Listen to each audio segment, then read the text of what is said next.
Je remercie la FPBN, la SFRMS d'avoir organisé cette journée SOPSI avec l'accent. Et par contre, je remercie aussi les prestataires et les partenaires qui ont permis le succès de cette journée, parce que je trouve que pour l'instant, c'est assez...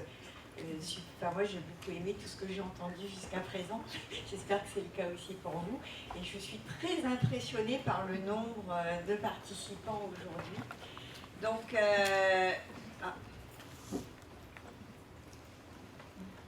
on peut pas... Par contre, il y a une molette. Ah oui. Ah oui, ça marche. Excusez-moi. Et donc moi j'ai la particularité d'être dans le sommeil depuis une vingtaine d'années et d'avoir donc la casquette de psychiatre et somnologue. Et ma casquette de somnologue m'a entraînée vers l'insomnie, que je prends en charge, et également m'a permis donc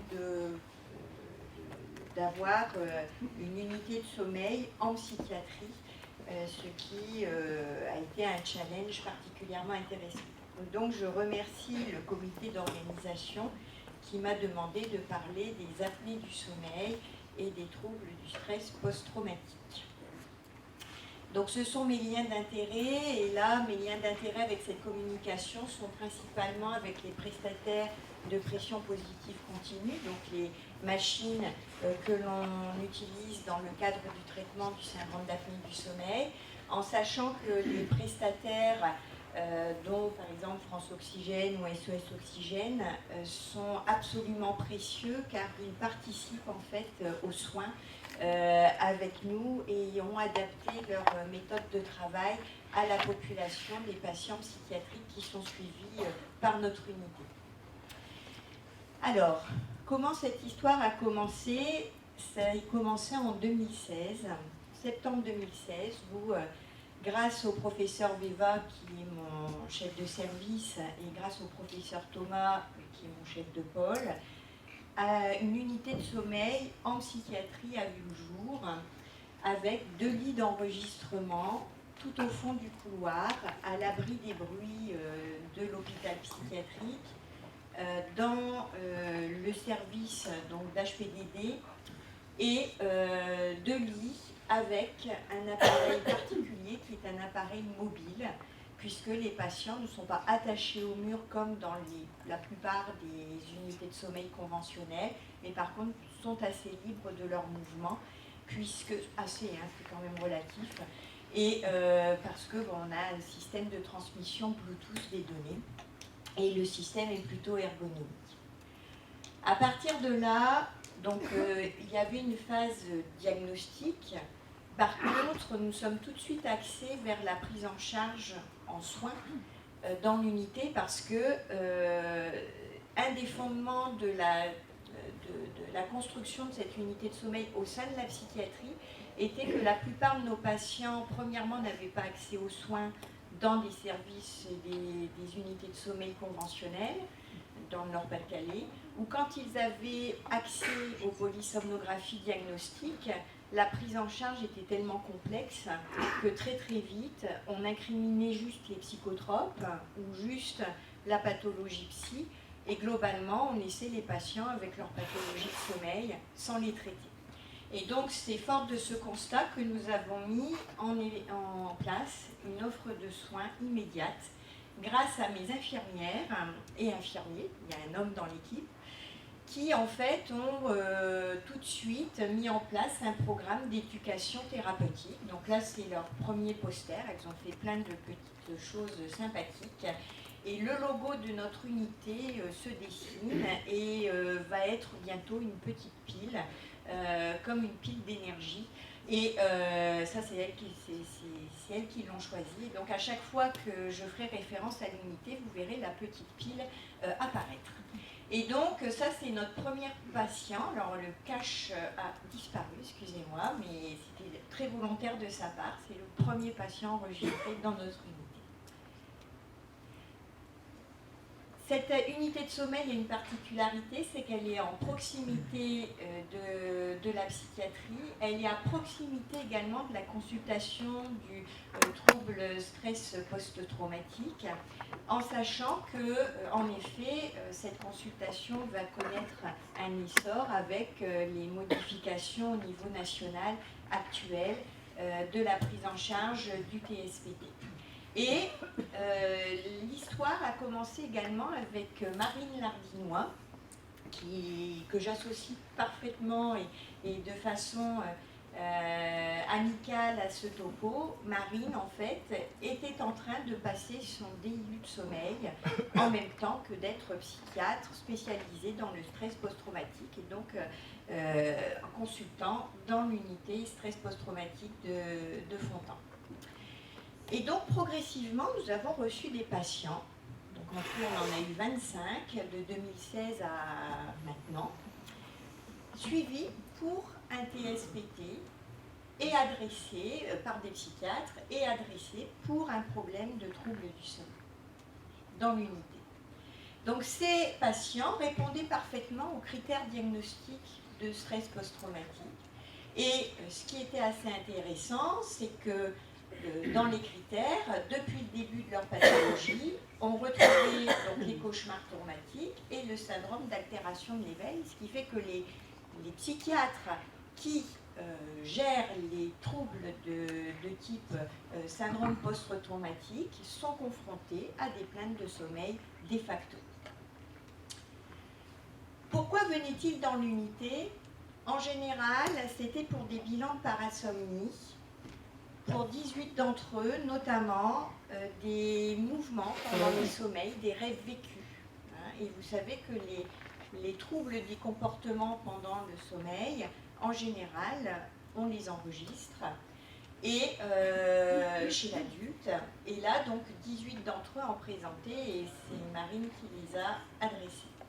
13 d'entre eux avaient des symptômes d'apnée du sommeil.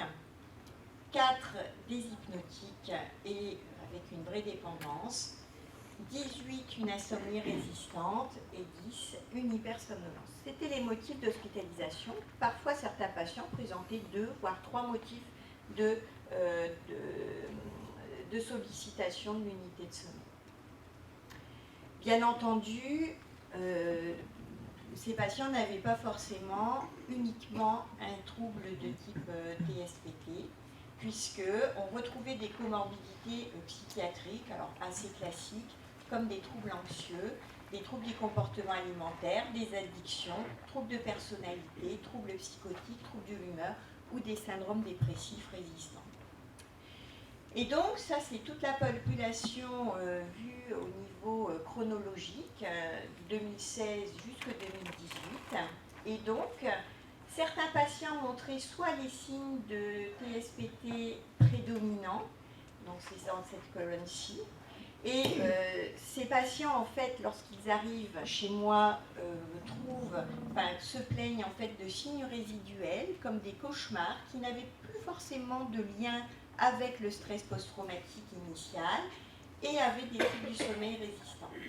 Par contre, les patients ici en fuchsia, étaient des patients en fait qui avaient un TSPT traité, mais qui en fait montraient des signes cliniques qui étaient surtout en rapport avec leur comorbidité psychiatrique. Nous reviendrons sur ce phénomène tout à l'heure. Bien entendu, on retrouvait des comorbidités somatiques et ce qui était, alors bien sûr les pathologies respiratoires étaient en l'absence, sans syndrome d'apnée du sommeil, c'était autre. Mais par contre, on voyait quand même des pathologies cardiovasculaires se dessiner, type hypertension, maladie cardiovasculaire ou diabète. Et en général, c'était des troubles du rythme cardiaque. 2 avaient été encore lors de l'enregistrement sous prazosine, mais globalement, on voyait que se dessinaient les traitements psychotropes classiques. Et comme je l'ai dit tout à l'heure, ces traitements ne gênent pas l'interprétation de la polysomnographie, mais en sachant tout de même que on a longtemps mis sur le compte troubles du sommeil, les méchantes benzodiazépines et les méchants hypnotiques. Il ne faut quand même pas oublier que ce sont des traitements qui sont nécessaires à nos patients et que même s'ils aggravent un peu le syndrome d'apnée du sommeil, ne doivent pas être arrêtés de façon sauvage et le bien du patient doit toujours être avant tout en première ligne. Et donc, dans ce climat-là, nous avons, et ça, j'associe Pauline Mascarel, une de nos internes à l'époque, on a fait une revue de la littérature parce que, bien entendu, vous pensez bien que dans l'unité, enfin dans l'hôpital Fontan, la proximité de cette unité stress post-traumatique et de l'unité de sommeil a fait que nous avons en fait envie de mettre en place une structure qui prenne en charge en fait les deux problèmes en même temps.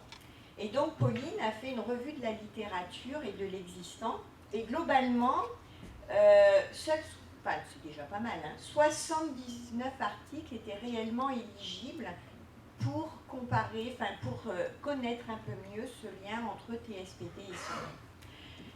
Parmi ces articles, alors là je suis un petit peu déçue parce que je pensais que Pierre-Alexis allait bien expliquer ce qu'était l'actimétrie. Donc l'actimétrie, pour ceux qui ne connaissent pas, ce sont des petits systèmes piézoélectriques détecteurs de mouvement qui en fait donnent des reflets de l'activité et de l'inactivité du patient et donc sont un reflet de la veille active et du sommeil inactif. Et donc, 14 articles utilisaient l'actimétrie pour parler des problèmes de sommeil dans le TSPT. 61 articles utilisaient des polysomnographies et 3 articles ne regardaient que l'électroencéphalogramme. Les groupes contrôle étaient soit des sujets sains, soit des sujets avec un événement traumatique mais sans TSPT.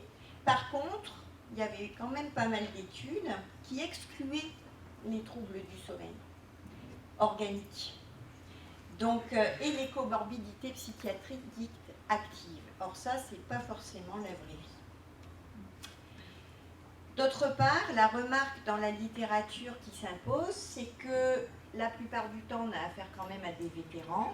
Et la deuxième chose, c'est qu'il y a une cohorte finlandaise avec là, par contre, presque 70 000 personnes incriminées. Et cette cohorte, en fait, était quand même axée plutôt sur les cauchemars et comportait également des vétérans de la Seconde Guerre mondiale. Et dans cette littérature, on avait 2 pans, et on le sent très bien. Des articles qui concernent le TSPT, le sommeil, qui sont produits par les psychiatres, et d'autres qui sont produits par des unités rompues aux troubles du sommeil et donc par des somnologues. Et ce n'est pas tout à fait la même façon de concevoir les choses, avec notamment l'équipe de Anne Germain sur Pittsburgh, où là vraiment on a la somnologie au sens strict du terme. Donc, dans ma population, ce qui était attendu, c'était les cauchemars. En effet, tous souffraient de cauchemars.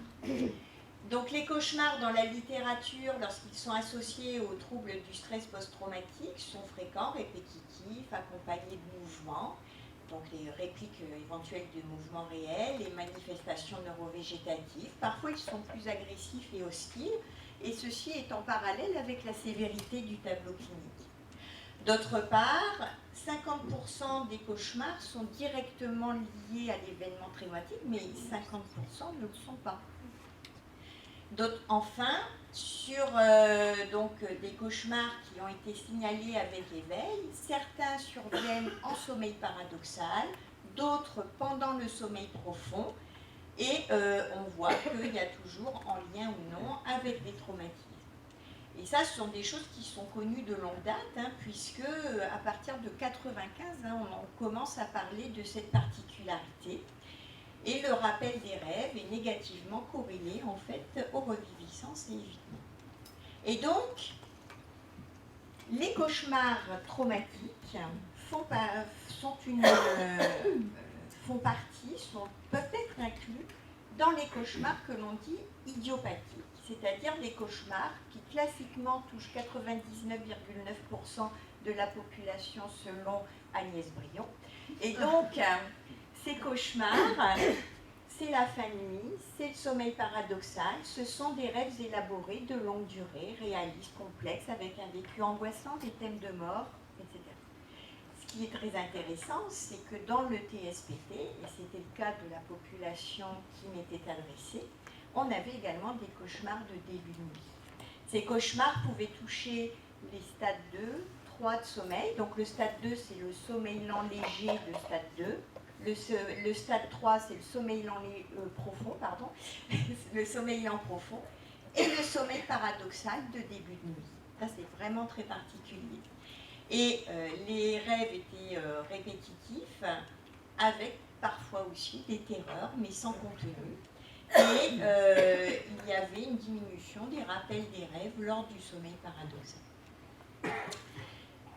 Donc, fort de ces cauchemars, notamment de début de nuit, on comprend bien que nos patients puissent avoir quelques difficultés d'endormissement. Et ces difficultés d'endormissement sont aussi sous-tendues par des conduites d'évitement. D'autre part, donc là il y avait un cauchemar en sommeil paradoxal, on voit qu'il y a une intrusion de stades de somnolence possible tout au long du sommeil. Donc ça c'était un hypnogramme. Alors excusez-moi, peut-être que des gens ne sont pas compus à l'hypnogramme, mais en tout cas, donc awake, c'est la phase d'éveil qui dure toute cette partie-là. Puis ensuite on a un approfondissement, d'abord en passant par le stade 1 de sommeil, puis par le sommeil lent léger de stade 2, puis ensuite par le sommeil profond. Et là, on voit des éveils. Et le cycle de sommeil, là, se termine par du sommeil paradoxal, qu'on appelle aussi le REM. Et on repart dans un deuxième cycle, mais là qui est interrompu par un éveil. Puis ensuite un troisième cycle. Et là, on a de nouveau du sommeil paradoxal. Et là, à chaque fois, donc, on voit des éveils. Donc, classiquement, dans un hypnogramme, on a le sommeil profond en début de nuit et le sommeil paradoxal, toutes les heures et demie qui ponctuent les cycles de sommeil et qui devient de plus en plus allongé au fur et à mesure de la nuit. Donc là, vous voyez que c'est un petit peu déstructuré. Là, ici, on voit bien la cyclicité. Par contre, on voit qu'il y a quand même une certaine instabilité du sommeil à certains moments de la nuit. Et là, ici, on a eu un cauchemar en sommeil profond. Donc, ce qui est aussi attendu dans le TSPT et le sommeil, c'est en fait des problèmes d'initiation et de continuité du sommeil. Dans la littérature, on connaît donc le fait qu'il y ait une augmentation de la latence d'endormissement et des conduites d'évitement. Mais en fait, ça va un petit peu plus loin que ça parce que c'est un petit peu simpliste, dans la mesure où il y a une véritable théorie d'hyper-éveil sous-jacente et qui explique en fait le temps de sommeil court chez les patients atteints de TSPT. Il y a une véritable efficacité de sommeil diminuée, une fragmentation du sommeil avec le nombre d'éveils nocturnes augmenté, le temps d'éveil après l'endormissement qui est prolongé, l'augmentation des micro-éveils, surtout la première partie de nuit qui est touchée, et on a des éveils associés à des symptômes de panique, d'anxiété, sans forcément les associer au cauchemar. Ce qui signifie que toutes ces anomalies de la micro- et macrostructure du sommeil sont en lien avec des phénomènes d'hyper-éveil. Et là, quand on regarde la population, donc selon nos questionnaires et notre questionnement de somnologue, en fait, tous les patients sur les 25, tous se plaignaient d'insomnie. Et nous avons une échelle qui est facile à utiliser en psychiatrie, qui est l'index de sévérité de l'insomnie, qui en plus est tout à fait sensible au changement. Cet index de sévérité de l'insomnie, alors 3 patients n'avaient pas réussi à la remplir, mais montrait un score moyen de 19,3, en sachant que le minimum était de 16, qui montre une insomnie clinique, modérée certes, mais clinique. et le maximum, là, insomnie vraiment très sévère, de 27. Et donc, on tombait en hypnogramme sur des grandes fragmentations du sommeil. Et là, quand vous avez un sommeil qui passe du 1 à l'éveil tout le temps, vous pouvez comprendre que le patient ait pu estimer mettre 2 heures à s'endormir. D'autre part, ces fragmentations constantes peuvent donner aussi une impression de ne pas dormir du tout de la nuit.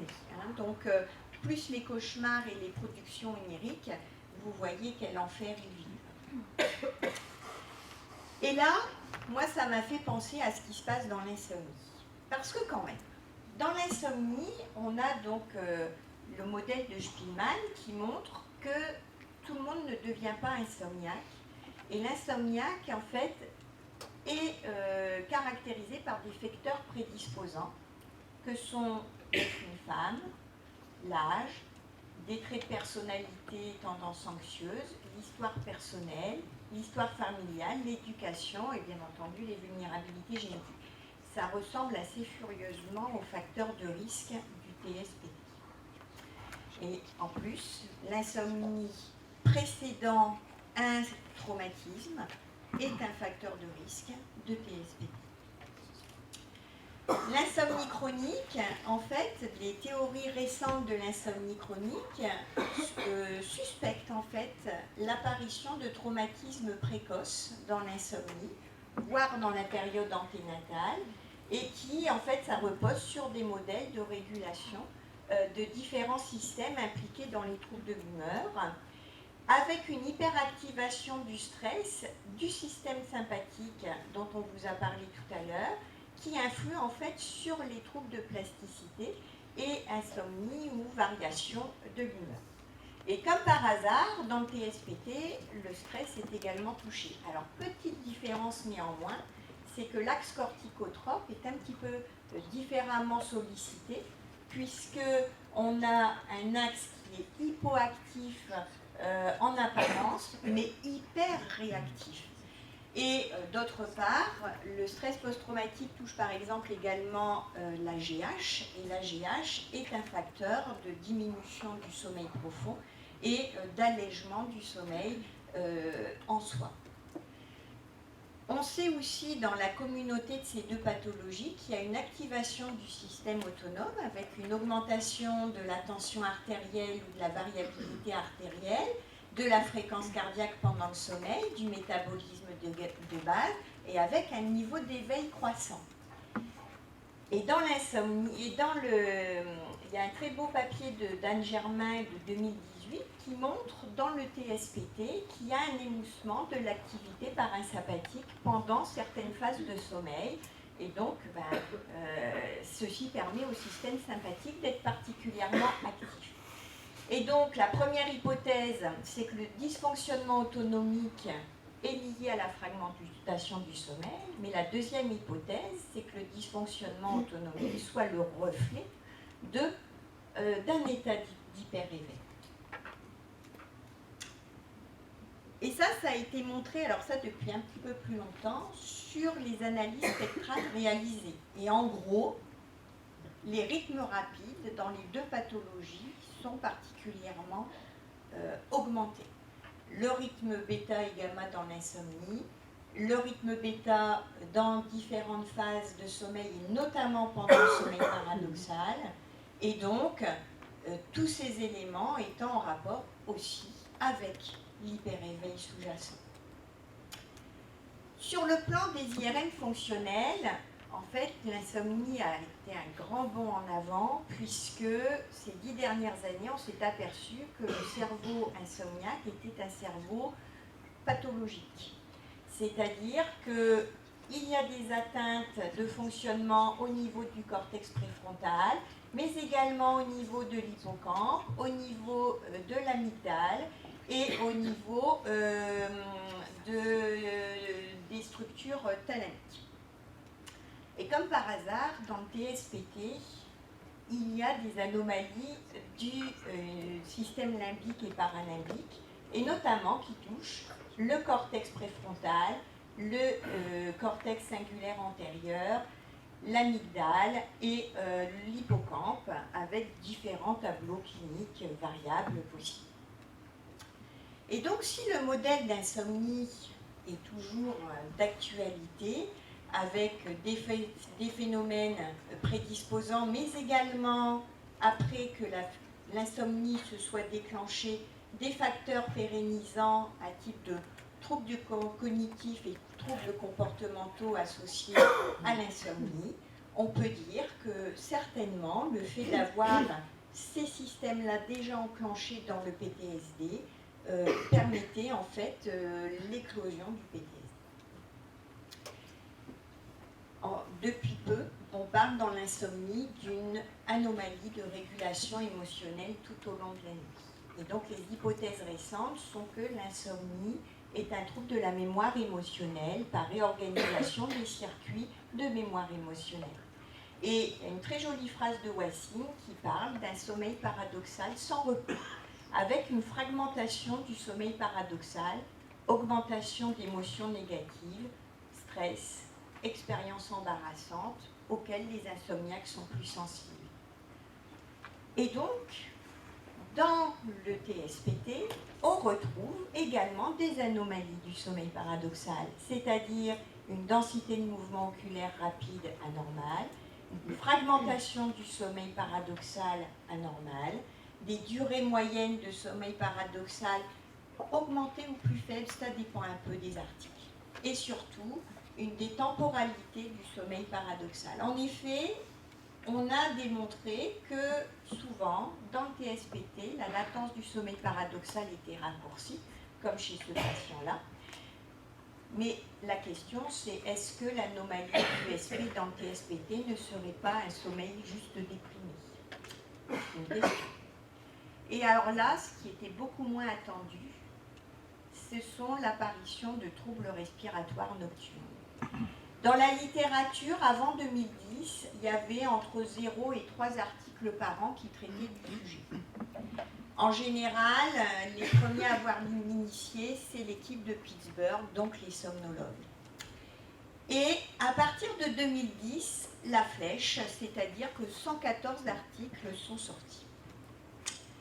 Et donc, il y a une prévalence, alors c'est des articles qui touchent souvent des vétérans, des petites cohortes, mais en tout cas, c'est absolument pas nul, et notamment sur deux études de Cracovie, on avait surtout à peu près 40% des patients représentés qui présentaient en fait un syndrome d'apnée du sommeil significatif, dont, comme Marie-Pia vous l'a dit tout à l'heure, avec des index d'apnée quand même de supérieurs à 15. La deuxième chose, c'est qu'on s'est aperçu que, en fonction des années de suivi, il y avait une véritable augmentation du trouble respiratoire, avec une augmentation de l'index AH au fur et à mesure de l'évolution en période, en suivi d'un stress post-traumatique. Et la sévérité du stress post-traumatique dépend de ce qu'on va faire de ce syndrome d'apnée du sommeil, et notamment de l'impact que peuvent avoir les syndromes d'apnée du sommeil, c'est-à-dire sur la qualité de vie la journée, la somnolence et la fragmentation du sommeil dont on vous a bien parlé depuis tout à l'heure.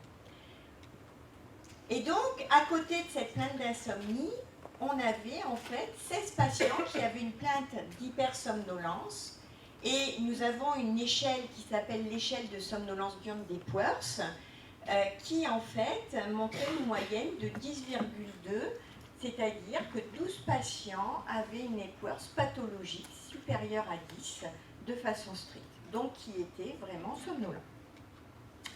Et là, on a commencé à regarder ce qui se passait.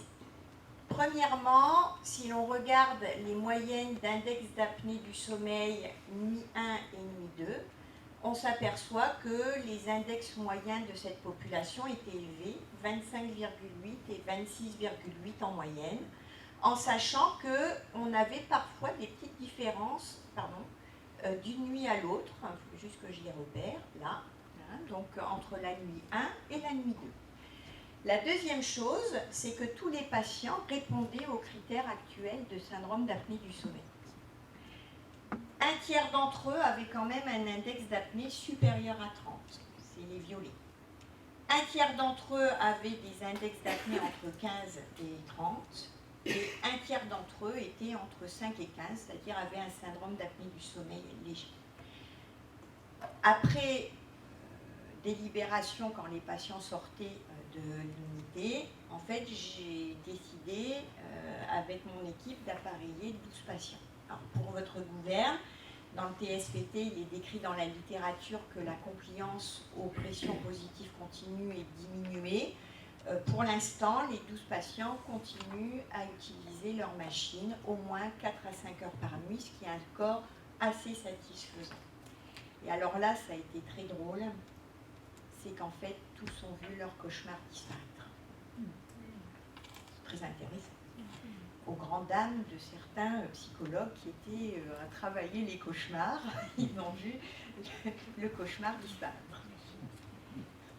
Alors, il y a 4 patients qui m'ont alerté particulièrement, et notamment, donc là je vais vous donner 3 exemples, des patients qui voyaient en fait,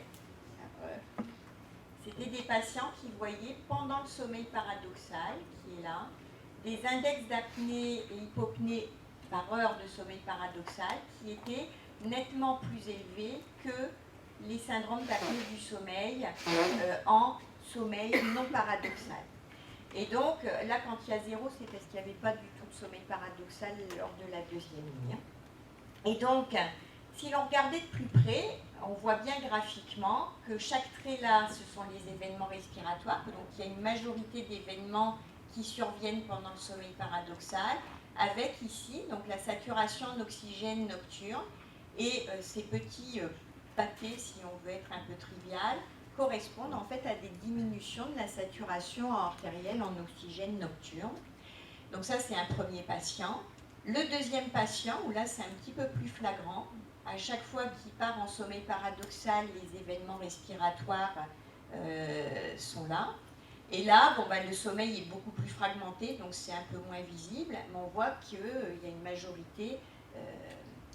Alors, ne me demandez pas pourquoi. Je dirais que je pense que c'est cette fragmentation du sommeil paradoxal dont je vous ai bassiné les oreilles depuis tout à l'heure qui pourrait être responsable de modifications respiratoires. Mais néanmoins, pour ces patients-là, même quand ils avaient un syndrome d'apnée du sommeil qui restait modéré, le fait de mettre une pression positive continue a enlevé ces événements respiratoires, a défragmenté le sommeil paradoxal et a permis la disparition des cauchemars. Et pour la petite histoire, j'ai une autre patiente qui venait pour un syndrome dépressif récurrent et qui en fait et qui en fait avait exactement le même profil. Et j'ai eu la malencontreuse idée de lui dire si vous aviez un traumatisme, je vous mettrai une machine. Et elle s'est effondrée pendant ma consultation. En fait, elle avait un véritable stress post-traumatique, mais pour des raisons très personnelles, elle l'avait bien caché et elle ne se présentait sur un aspect purement dépressif. Et là, tout à l'heure, je pense que vous avez remarqué que là, il y a eu un changement dans la population chronologique, puisque ici, on a les TPST prédominants, ici, les comorbidités prédominantes, et ça, c'est par ordre chronologique. Les 15 premiers étaient adressés par la consultation TSPT par Carmen, je l'ai dit, par Marine. En strasbourgien, ça ferait par Marine, et Marine, donc, qui avait un œil de somnologue.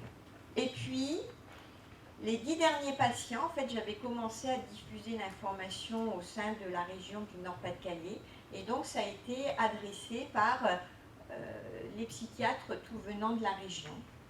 Et il y a 2 patients là qui sortent du lot. En fait, c'est moi qui ai fait le diagnostic parce que ces patients étaient juste venus pour un problème de trouble du sommeil et notamment d'insomnie. Et donc, là, ça m'a quand même fait me poser une question quand j'ai vu cette chronologie. Et je vous avoue que quand on a décidé du programme, on avait parlé avec Carmen, on en était là. ici. Et là, j'étais en train de m'exciter comme une abeille sur un phénomène nouveau. Il y avait quand même quelque chose qui se produisait. Et depuis un an, c'était beaucoup moins flagrant. Donc j'étais un peu déçue. Que s'est-il passé? Question, solution. Marine était partie pour rejoindre des terres versaillaises. Quelle mauvaise idée. Et en fait, je pense qu'il faut vraiment des psychiatres qui aient un œil de somnologue. Je pense que c'est indispensable parce que, à mon avis, et on sent bien dans la littérature, on n'a pas la même façon de regarder les troubles du sommeil quand on a une culture de somnologue complète par rapport à quand on a une culture de psychiatre. Et donc, c'est notre combat de 20 ans. Et je pense que c'est extrêmement intéressant et je suis ravie quand je vois une salle pleine comme ça qui s'intéresse au sommeil, c'est absolument génial. Donc Sommeil et TSPT, c'est une association à suivre et là je vais être très très provocatrice, mais peut-être que l'insomnie chronique est une porte d'entrée vers la compréhension du TSPT. Il faut prendre en charge de façon adaptée les troubles du sommeil dans les TSPT. Le problème c'est quand. Et ça, c'est une vraie question dans notre service. On est en train de multiplier les réunions pour essayer d'y réfléchir. Et on y associe, bien entendu, l'équipe de Carmen à Strasbourg, l'équipe de Régis Lopez à Montpellier. Et c'est vrai que ça va être quelque chose qu'il va falloir réfléchir vraiment de façon importante. Et à quel moment on peut proposer des thérapies cognitivo-comportementales adaptées à l'insomnie dans le TSPT et à quel moment on recherchait les syndromes d'apnée du sommeil dans cette population très particulière.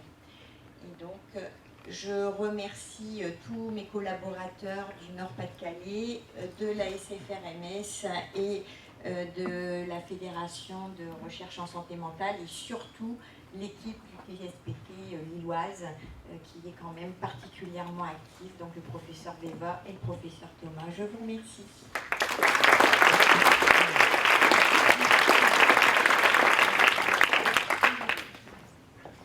Première question déjà. Merci beaucoup Isabelle. Claire Collet-Desfrancs, je suis médecin somnologue avec Claire à Clamart. Et donc moi je vois beaucoup de patients insomniaques chroniques et je me demandais comment, je suis sûre que je passe à côté de plein de stress post-traumatique et d'insomnie qui sont liés à un trauma et comment je pourrais mieux les dépister. En fait, alors moi, quand j'étais purement somnologue et avant qu'on fasse, que j'entre en interaction avec le centre de stress post-traumatique de Lille, je ne pensais pas non plus forcément à poser les questions du DSM-5. Mais comme non plus, je n'avais plus le réflexe en tant que somnologue de demander les risques suicidaires. Et en fait, le fait de me réimplanter dans la psychiatrie m'a obligée à changer en fait ma façon de concevoir juste l'insomnie. En fait, le gros souci que j'envisage actuellement, c'est cette séparation entre les unités de sommeil conventionnelles et le système psychiatrique qui ne s'entendent pas. Hein. On a nous-mêmes à Lille, alors que ça fait 20 ans que j'y travaille et que mon équipe est renforcée avec Nicolas Bael qui est dans les parages, avec Aïsa Parenti, avec Anne Mauroy. Donc on est quand même nombreux à essayer de faire changer les choses. En fait, on s'aperçoit encore que les psychiatres, quand on parle fragmentation du sommeil, syndrome d'apnée du sommeil, etc., ne l'envisagent pas du tout de la même façon que nous, et vice-versa, c'est-à-dire que les psychiatres qui sont dans des unités de sommeil conventionnelles et qui n'ont plus de lien avec la psychiatrie, perdent les réflexes du psychiatre et oublient en fait les critères du DSM. En fait, on regarde chacun par la lorgnette qui nous est dévolue. Et ce qui fait que je pense que c'est ce type de journée, c'est les formations qui permettront de changer. Mais il suffit de prendre le DSM-5 et de rechercher les symptômes et ne pas se contenter en fait En fait, Moi, il y a une chose qui m'alerte et à la recherche d'un PSPT, c'est quand il y a un cauchemar.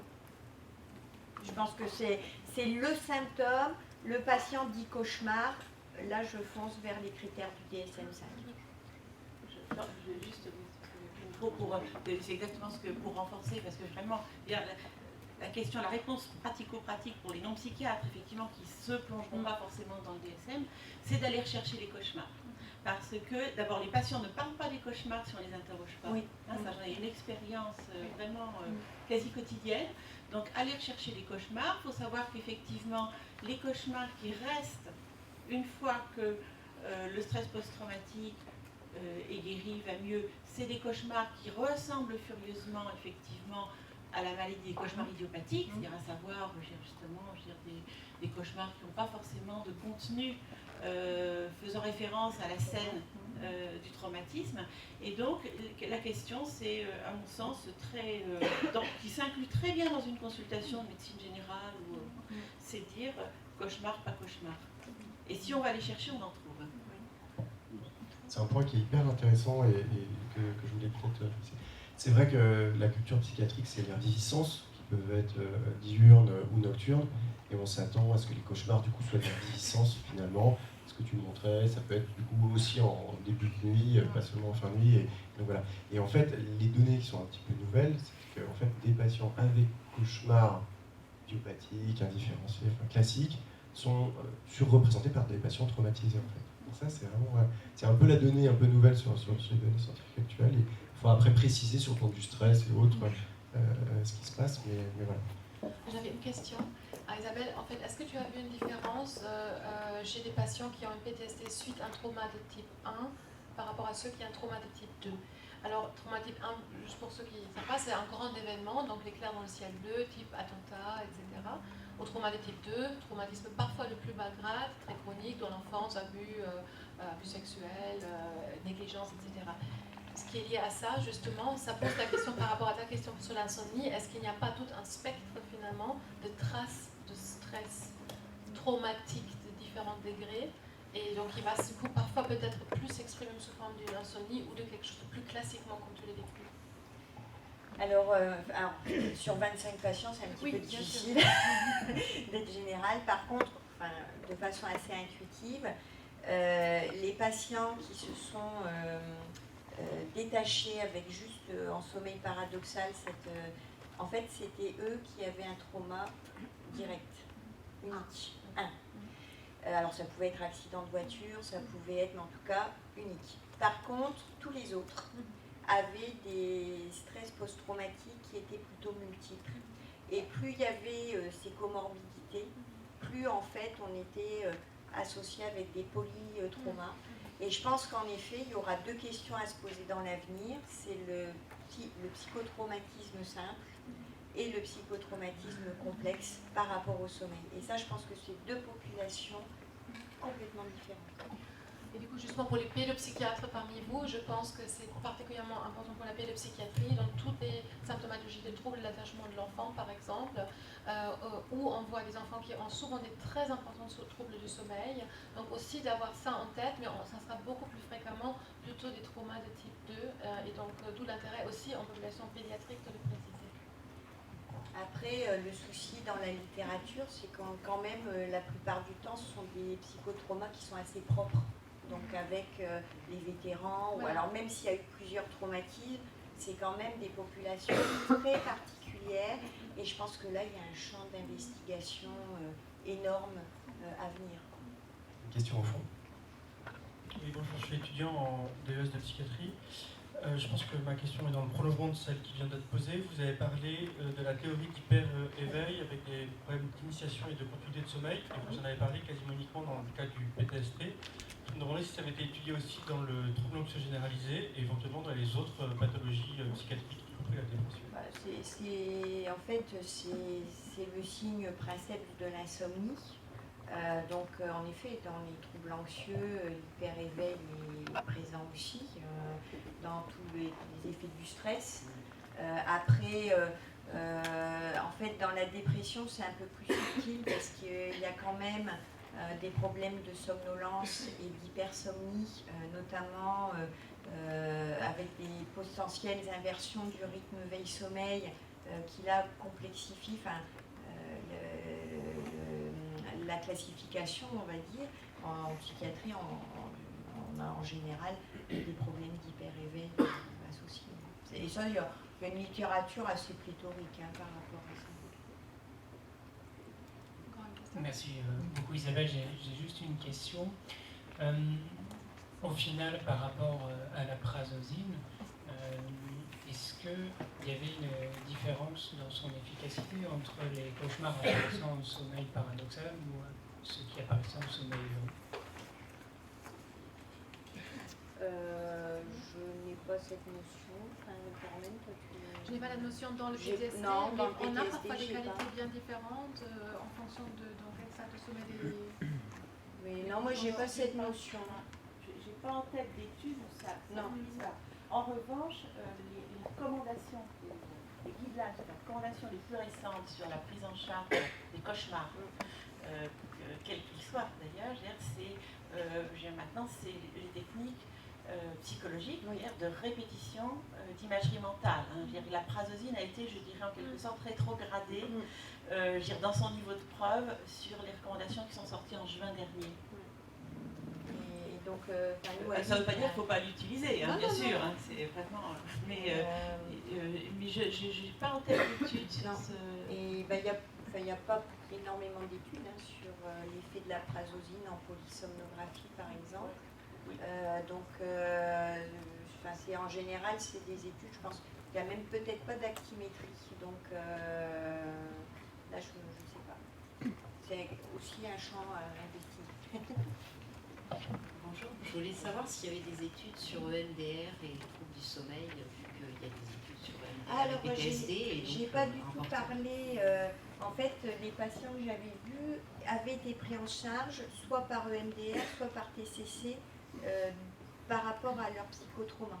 Par contre, il restait l'insomnie et les cauchemars résiduels.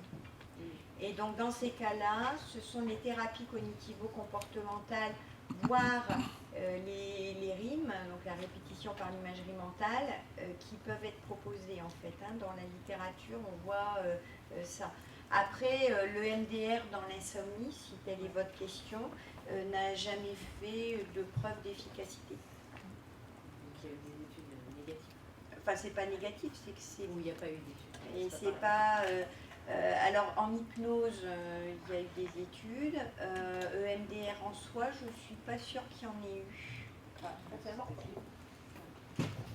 Moi, j'ai jamais vu passer d'études sur EMDR EMDR et Après, on n'est pas, je veux dire, on peut mais par contre, laisser passer des choses, mais c'est vrai que c'est pas dans les mots-clés qu'on. Par contre, le niveau de preuve de la prise en charge de l'insomnie le plus élevé, c'est les thérapies cognitivo-comportementales adaptées à l'insomnie dont Agnès doit parler cet après-midi.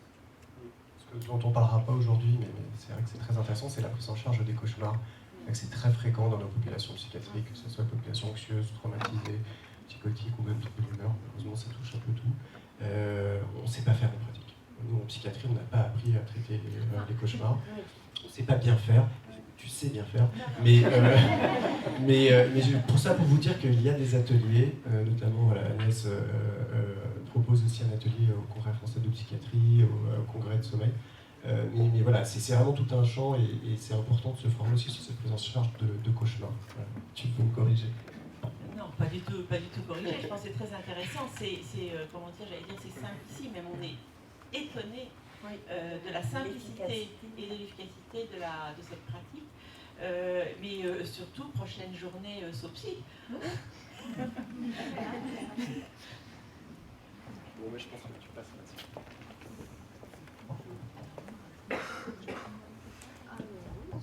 Est-ce qu'il y a encore une dernière question peut-être, oui, tout au fond.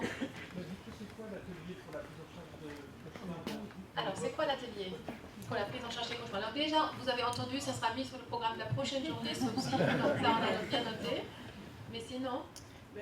Non, enfin, j'ai pas d'informations sur les ateliers futurs, ni du Congrès français de psychiatrie, ni de la SFRMS en fait, puisque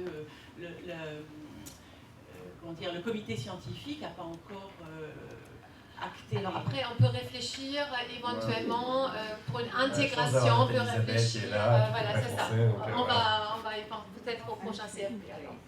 Oui. Voilà. Bon, merci beaucoup Isabelle.